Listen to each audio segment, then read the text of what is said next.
Hey guys, so in this video we're going to go over a couple of lower budget armor stacker setups. So I've been getting a lot of questions about the armor stacker and how can I play it on a lower budget. And when I was originally looking at the ascendancies and I did my review of them, and I was mainly looking at the top end, like min-maxed setups, what would be the best. And in that case, Aristocrat is definitely the best, but when you're playing on a lower budget setup, so like no Mage Blood, no Nimbus and all this kind of stuff, a lot of the other ascendancies are actually very strong and they do a lot of things very well. So I thought I'd share some of the POBs I had made before going over those setups in case anyone wanted to play them. Now that being said, the builds we're going to look at are probably like in the range of 10 to 20 div, so not super cheap, right? And Armor Stacker is probably not going to be like the strongest setup. I mean, some of the setups we're going to look up are actually pretty insane defense wise. Like DPS wise, they're about from about 20 to 50 mil DPS or so. So DPS is okay, but some of the setups are pretty insane defense wise. But that being said, it's not like, I don't think it is the strongest setup to do for this kind of budget, right? You could spend the same amount of currency on another build and probably have a better time. Okay, so just as I finished recording, I noticed that GGG released the small node info, and this makes Paladin really good. I mean, not better than Aristocrat endgame. It's almost the same DPS, but just worse defense, right? So not as good as Aristocrat, unfortunately, but this means that on low budget setups, it's gonna be way better on Paladin. So anyways, I've updated the POBs with this info, and so you can load up the POB in the video, it'll be a little bit different, but basically just more DPS overall. Also the Ancestral Commander getting a way more armor and a lot more life, so that's going to be really good. Let's take a look at this, and first of all, we're only going to be covering 3 ascendancies, and that's because we're looking at 3 different ways to build the character defense wise. So the first one is going to be a dual wield build.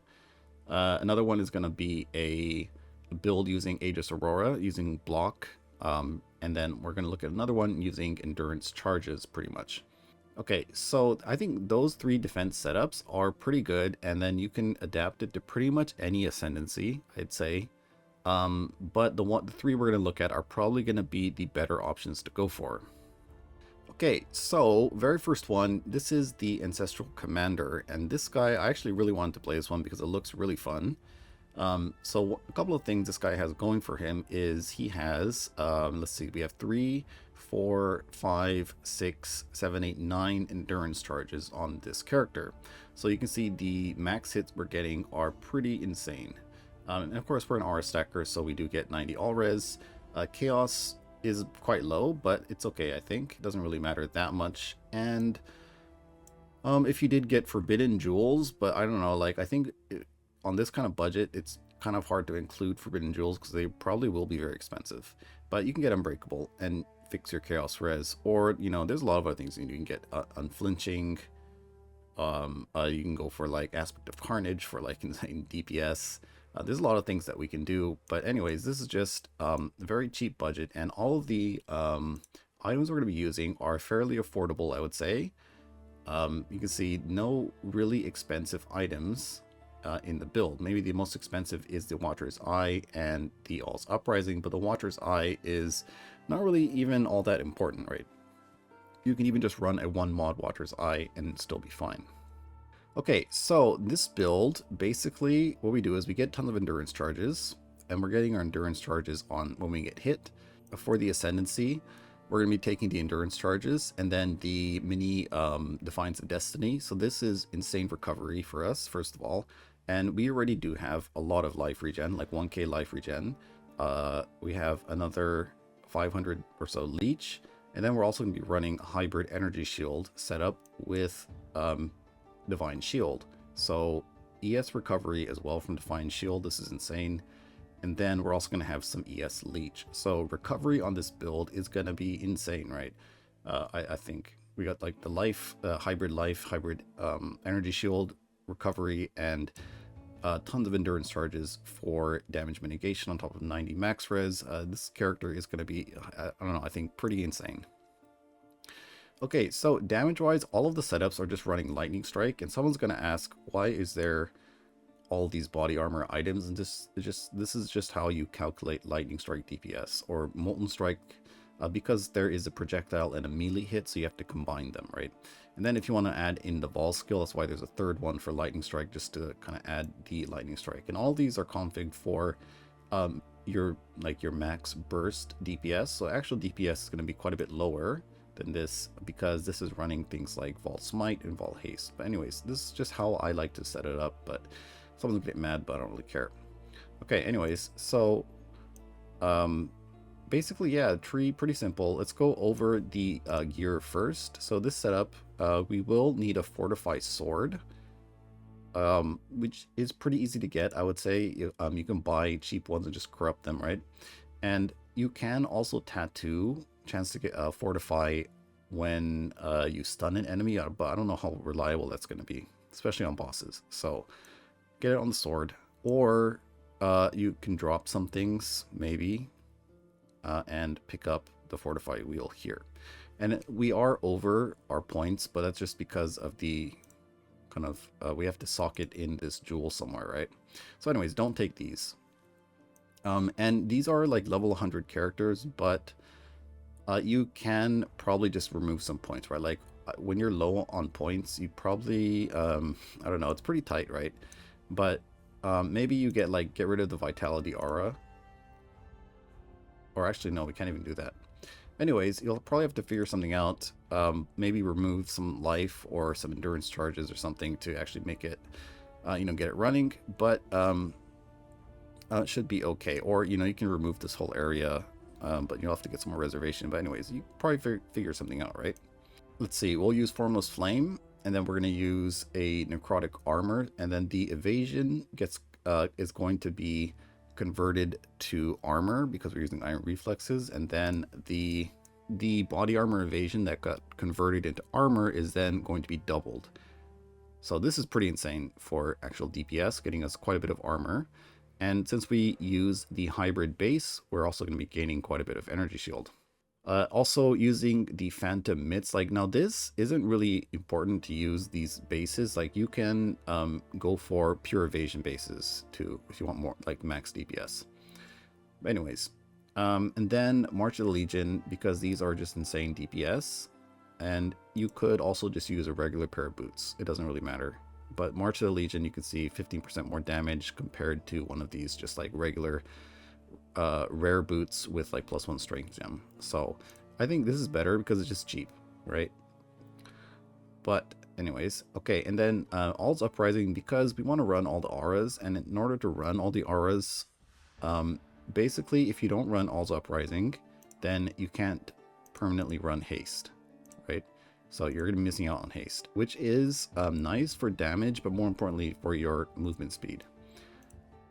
Okay, and then we are going to need some Chaos Res, so we're getting Chaos Res on the rings, and if you have enough, then get a Vermilion ring or something so you get more life, because, life, pretty hard to come by on this setup.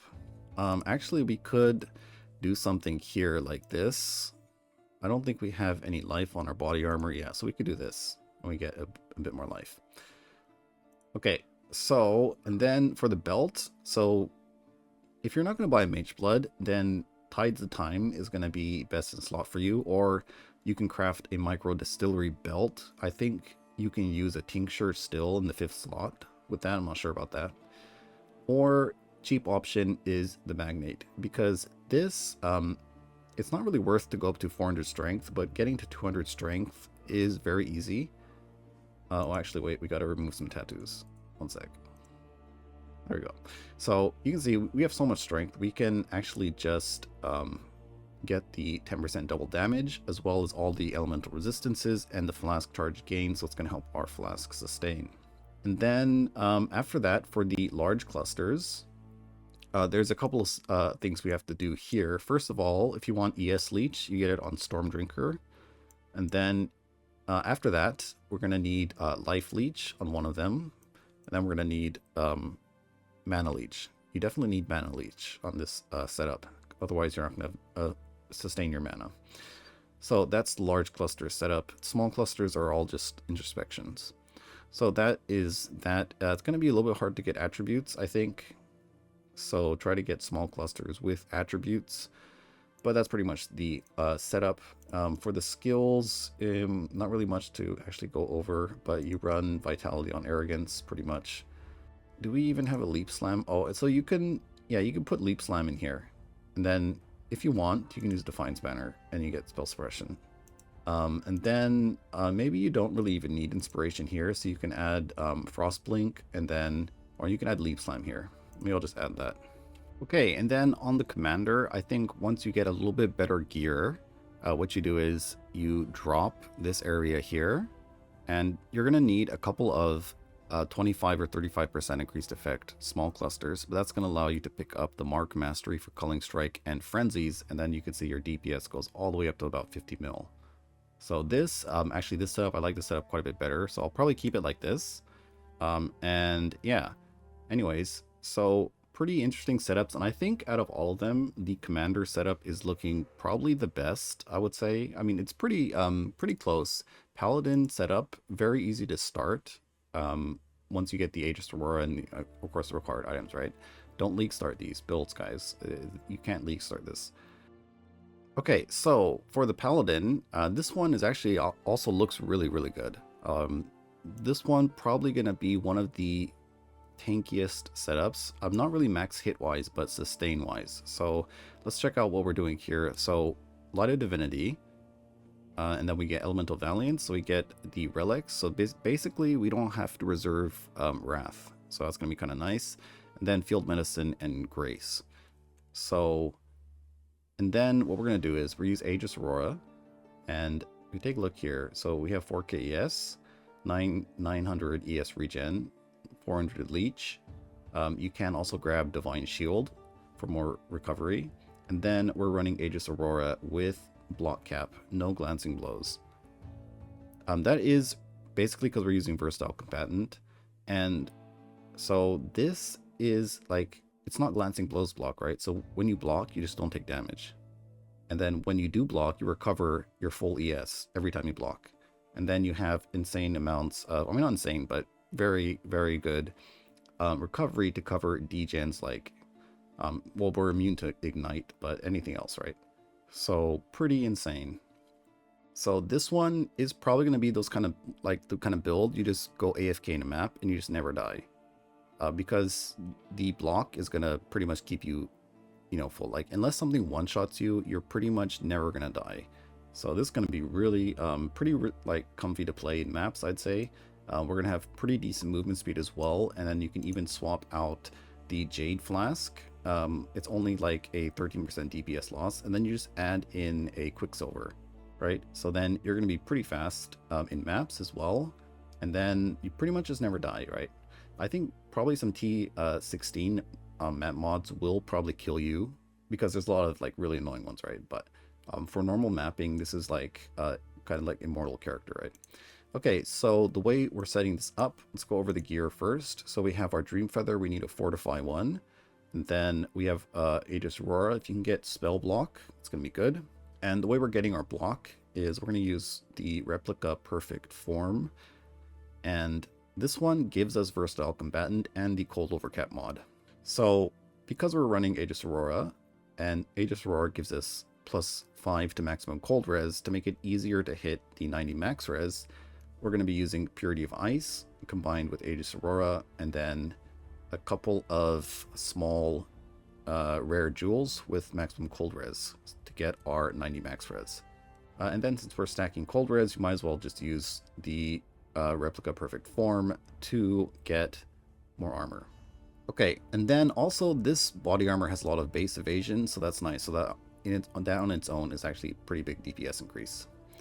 Okay, and since we don't have to use Formless Flame like the other setup, we can run a normal rare ES helmet. So this is like the majority of our energy shield.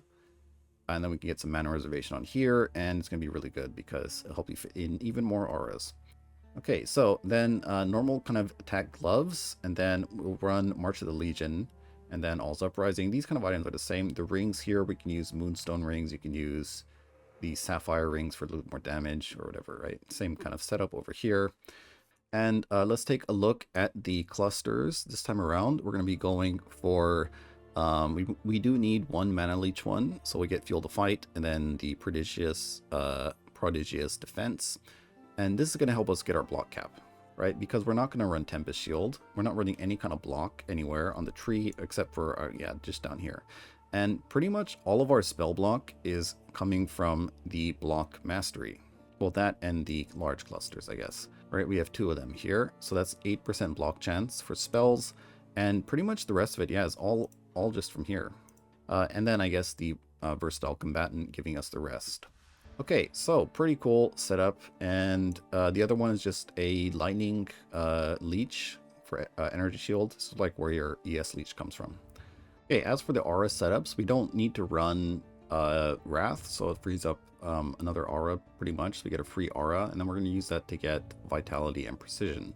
And basically just running a lot of different auras here, you can see. And then we also are running this same kind of setup here where you can put in Defiance Banner. So Defiance Banner gives you your spell suppression when you get enough charges, and you can see it's going to increase your max hit. So you can kind of use this. You don't really need to use this. And then we have our Mark, and then faster attack, Sleep Slam, and then the rest is all kind of same. Okay, and then we are getting endurance charges from this node here, and if you don't really care about endurance charges, you can go and probably go get the sword mastery over here for frenzies, so you'll get a little bit more damage.